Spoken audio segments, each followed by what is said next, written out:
It's been a while since the last money diaries. In today's video, I'll be breaking down February's income and investments. I made a little over $11,000 and invested it right back into the stock market. So let's break it all down right now. Starting with interest income from a high yield bank savings account, that paid me $184.82. UOB1 is still the main savings account that I'm using that pays 4% per annum interest on up to $150,000 kept in there just by fulfilling things like salary crediting, spending $500 on an eligible credit card. If you're still not on either UOB1 or OCBC 360, go and check them out. It's one of the highest interest rate right now. Digital products paid me $386.19. This Notion finance tracker that you see on screen right now is what I use to track every single cent, inflows, outflows, my monthly budgets that keeps me in check, and also the savings rate. But what I really love about it is actually the Apple shortcut feature available on iPhone. If you just double tap the back of your iPhone, it records and expands on the go, which helps me to simplify the entire process of recording everything. This is listed on Coffee. I'll put a link down in the description box below if you're interested. For sponsorships, it paid me $800 in the month of February. Many a times whenever I see creators share about their income, bulk of it comes from sponsorships. But contrary for myself is that I earn more from affiliate income. I don't take on every single sponsorship request that I receive, for the reason that, number one, I feel more comfortable sharing about things that I personally do use. For example, Moomoo Singapore, I use them to invest into the Singapore stock market, so it's easier for me to share about them. Or if there's someone or something that is actually really useful, but it doesn't fit into my entire personal finance setup, I will still take on and share because I think it could be helpful for you guys. So I tend to nitpick and choose quite carefully who do I work with, and that's why sponsorship is not as high for myself. Next is cashback. That came up to a total of $879.01. UOB1 credit card gave me $127.93 for last quarter expenses. But this card is a pain in the butt. You have to fulfill things like minimum monthly spend every single month in that quarter. In addition to that, there is also 5 transactions per month that you have to put to it in order to be eligible. January, I missed it. So January, February, March, I won't be able to enjoy the cashback. But thankfully, I still have the UOB Ladies card that helps me to fulfill the criteria of spending $500 on an eligible credit card for the UOB1 savings account interest. DBS Prosperity cashback gave me $88 just by fulfilling a spend of $2,000 within 3 months. HSBC Everyday Global Savings Account, 1% cashback for gyro transactions was $34.56 for paying off my credit card bills. And all others came from the Trust Cashback credit card. I use that as my main card while I'm living here in South Korea for the reason that it's the best rates guaranteed. I promise you,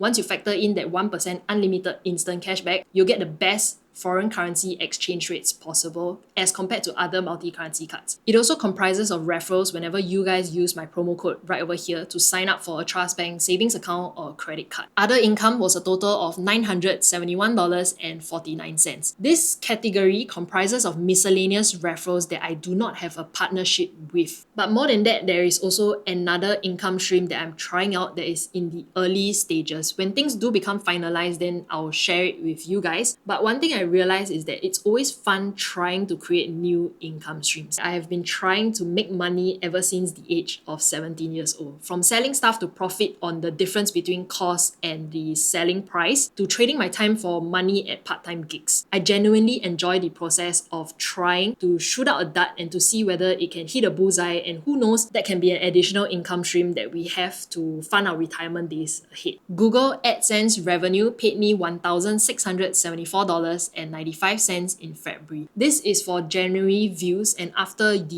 US tax deductions, this was the net amount that hits my bank account. But I still have to account for the taxes that I have to pay as a self-employed individual. Next is Passion Project, which is my income as a financial consultant, and that came up to a total of $2,718.55. This income stream to me is really just an on the way, by the way kind of thing. I know the value of having someone who can provide you an unbiased opinion because my income is not reliant on this source. But for anyone who, after going through with me their policies and decide to take me on as their financial advisor, then this is something that I earn for the value that I provide. The joy I get from trying to help people to just get insured for what they need, having enough and not anything more, is something that is very fulfilling to me. Lastly, it's affiliate income. As I mentioned earlier, this is the biggest out of all the other income streams that I have that came up to a total of $3,855. I won't be able to break down to you who paid me what, but I can share with you the total amount. So all in all, February's income came up to a total of $11,470.01. Coming from someone who only received a little under $3,000 the last time I drew my salary at a full-time job to what it is today, I've come a really long way and I'm really, really grateful for that. Let's go into investments right now.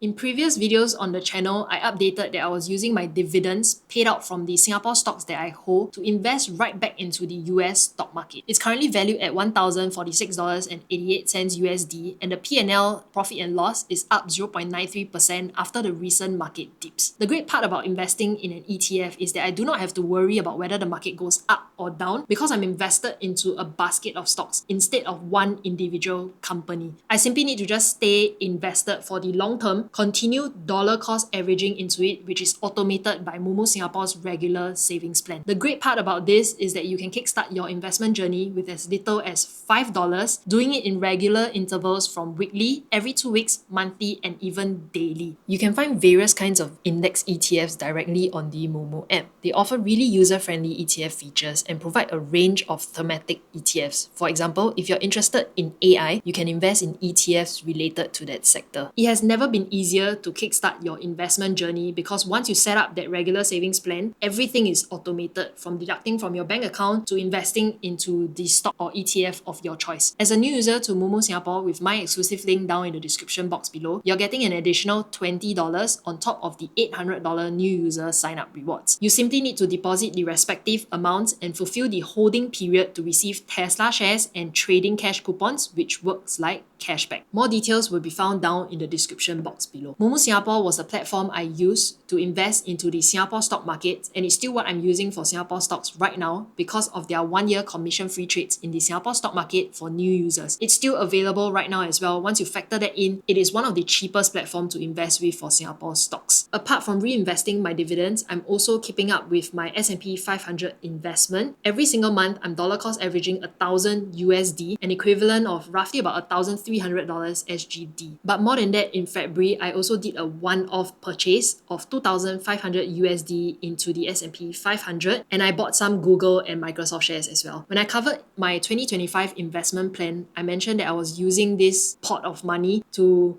buy into individual stocks based on the things that I've learned. I don't think I'll continue this for long. To be honest, I prefer something that's a little bit more hands-off. All in all, I invested $10,000, and this is all for February's Money Diaries. If you have any questions, as always, leave it down in the comment section below or direct message me on Instagram. Let me know if you enjoy Money Diaries, and I'll look to do it in the next couple of months as well. I'll catch you guys in my next one. Have a great week ahead. I'll see you guys. Bye-bye.